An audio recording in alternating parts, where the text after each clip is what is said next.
एक बूढ़ी माँ अपने कमरे में सो रही थी। तभी उसे बेटे और बहू के कमरे से उनकी बातें सुनाई दी।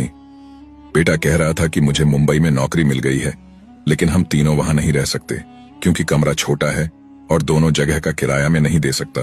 तो क्यों ना हम माँ को वृद्धाश्रम छोड़ दें। ये सुनकर बुजुर्ग माँ की आंखों से आंसू आ गए और वह सोचने लगी कि अभी 1 साल भी नहीं हुआ बेटे की शादी को और बहू ने उस पर अपना रंग चढ़ा दिया।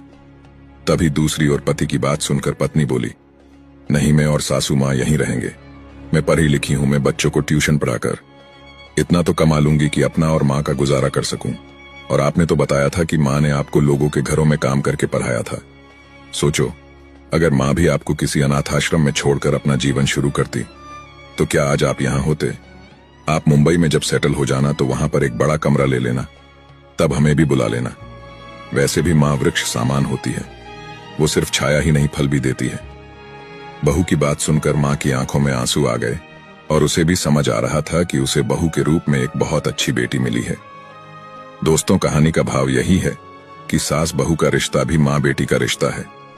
अगर कुछ प्रेम सम्मान देने की कोशिश हो तो सच में ये रिश्ता बहुत प्यारा है, जो घरों को और परिवारों को जोड़ने में एक महत्वपूर्ण